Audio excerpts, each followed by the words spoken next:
tanpa berbicara dan hanya melihat namanya, kita sudah mengetahui dan bisa mengidentifikasi seseorang itu Batak atau tidak. Itu dari marganya.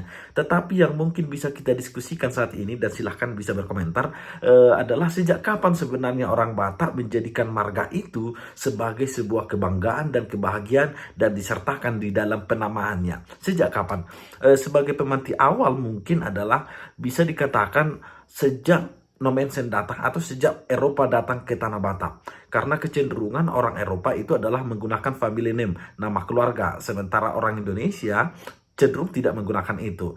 Jadi ada kemungkinan sejak kedatangan Eropa. Dan konon yang terekam dan teridentifikasi yang pertama sekali barangkali menggunakan family name, nama keluarga adalah justru murid Nomensen itu sendiri. Oke, pelan-pelan kita akan sampai ke sana. Tetapi sebagai pemantiknya adalah bisa dikatakan sejak kapan? Ya, sejak kedatangan orang Eropa. Kita bisa mempunyai pendapat yang berbeda tentang itu. Tetapi teman-teman, kita sudah mengetahui memang orang Batak itu bangga dengan marganya. Marganya itu adalah lebih penting bahkan daripada namanya. Itu biasanya. Dan marga tertua barangkali adalah boleh dikatakan dari Guru Tatia Bulan salah satunya, yaitu Malau, Limbong, Sagala. Karena itu menjadi marga saat ini. Beda dengan salah satu anaknya, misalkan si Seribu Raja masih mempunyai 7 orang anak. Salah satunya adalah Situmorang Sinaga. Seribu Raja bukan menjadi marga. Maka kita balik pertanyaan itu. Sejak kapan orang Batak menggunakan marga di belakang namanya sebagai lambang kebahagiaan? Sejak kapan itu dituliskan? Supaya lebih ilmiah, kita akan baca beberapa referensi dan teman-teman juga bisa menyanggahnya nanti dan memberikan pendapat. Konon katanya ada namanya Thomas Siregar. Dia ini adalah murid pertama dari Nomensen yang kemudian menjadi pendeta. Thomas Siregar. Dia menggunakan kata Siregar di sana. Tentu saja Thomas di sini kita curigai bukan nama aslinya, itu adalah nama baptis. Itu cenderung begitu. Dialah yang terekam pertama sekali menggunakan marga. Itu pada tahun 1892. Jadi masih agak baru sebenarnya orang Batak itu setidaknya yang terekam menggunakan marga. Lalu kemudian disusul oleh murid lainnya juga bermarga Siregar 2 tahun kemudian pada tahun 1894 namanya Markus Siregar. Lalu Javed Harahap, Jos Harahap, Samuel Tanjung. Mereka ini pada tahun 1894 yang terekam, tercatat menggunakan marganya. Apakah itu artinya sebelum kedatangan Nomensen maka orang Batak cenderung tidak menggunakan marganya, lebih cenderung menggunakan simbol-simbol kerajaan seperti sultan dan sebagainya? Bisa jadi begitu. Karena kalau kita lihat dari perjalanan-perjalanan yang lebih tua, cenderung dikatakan demikian. Katakan misalnya ketika seorang pedagang dari Tionghoa datang ke daerah Panesana, dia tidak, kita dari tulisannya sepertinya tidak menyinggung adanya marga di sana. Begitu juga itu pada tahun 1701.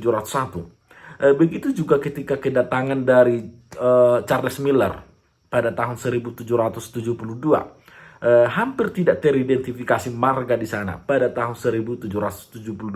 Lebih cenderung kepada nama kerajaannya pada 1772. Teman-teman, ada murid Nomensen yang kebetulan tidak menjadi pendeta, namanya adalah Ephraim Harahap.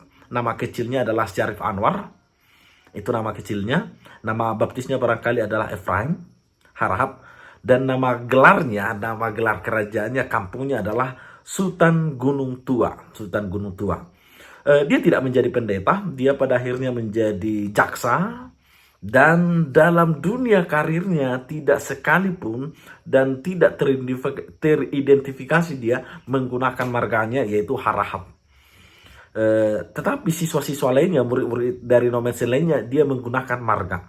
Apakah itu adalah pengaruh dari budaya Eropa yang cenderung menggunakan family name atau tidak? Itu sekali lagi bisa kita perdebatkan.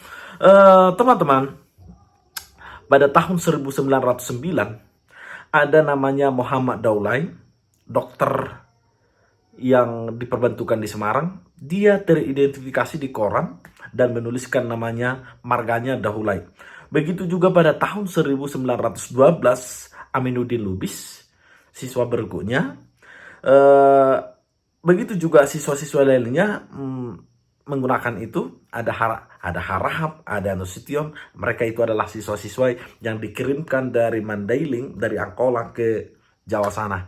Mereka sudah mulai menggunakan identifikasi dengan marga.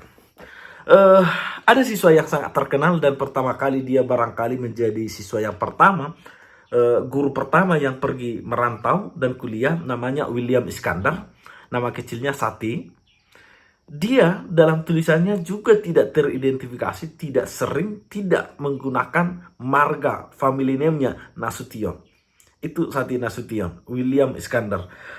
Tentu saja dia tidak menjadi pendeta dan kita ketahui dia pada akhirnya wafat di sana. Ada juga dalam catatan saya di sini Jarmudah Harahap. Dia adalah seorang guru dan editor pada tahun 1897.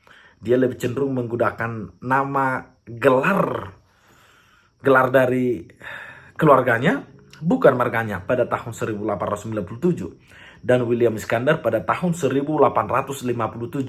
Sementara orang Batak pertama sekali yang teridentifikasi, yang terekam menggunakan marganya adalah pada tahun 1892, yaitu Thomas Siregar. Masih banyak lagi sebenarnya teman-teman, masih banyak lagi. Sultan Kasanya Soripada, dia bermarga Harahap dan dia tidak mengidentifikasi marganya, menuliskan namanya menjadi Harahap. Apakah itu artinya teman-teman? Sebelum orang Eropa datang, maka kita sebenarnya tidak bangga dengan atau tidak terlalu suka mengidentifikasi diri kita dengan marga kita. Apakah itu artinya? Tetapi kita barangkali mungkin bisa lebih berpikir lebih luas lagi. Karena pada tahun 1539 ketika Pinto datang, ada konon katanya dari kerajaan Aru atau kemudian dari kerajaan Bata. Kerajaan Bata atau mungkin kerajaan Aru itu mengutus seseorang sebagai dutanya, yaitu bernama Quareng Dabolai.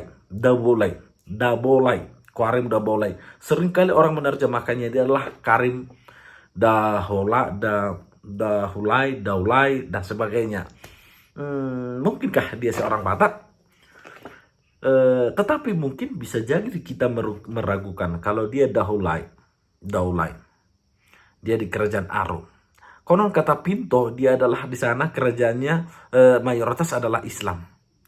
Padahal kalau kita lihat barangkali Daulai saat itu mungkin masih cenderung belum beragama itu. Itu pada tahun 1539. Lalu pertanyaannya kapan teman-teman? Mungkin bisa diperdebatkan sejak kapan sebenarnya orang Batak pertama sekali bangga menggunakan marganya di belakang namanya. Sebagaimana diketahui memang teman-teman, marga tertua seperti tadi diucapkan ada Limbong, ada Sagala, ada Malau, dan kita ketahui lalai silsilanya orang Batak itu cukup tertib. Yang pertama dari mulai jadi Nabolon ada silsilanya. Mulai dari Nabolon, kalau nggak salah kemudian ada Batara Guru. Batara Guru memperanakkan salah satunya adalah si Borodeak Parujar yang kemudian menikah dengan si Raja Odap-Odap. Lalu mereka melahirkan Ikat Manusia dan Itam Manusia. Mereka menikah lalu melahirkan yang namanya kalau nggak salah dia si Raja Miok-Miok. Lalu kemudian si Raja Miok-Miok ini memperturunkan, ada keturunannya yang namanya adalah Eng Banua, lalu si Raja Bonang-Bonang, Tantan de Bata, lalu pada akhirnya adalah si Raja Bata.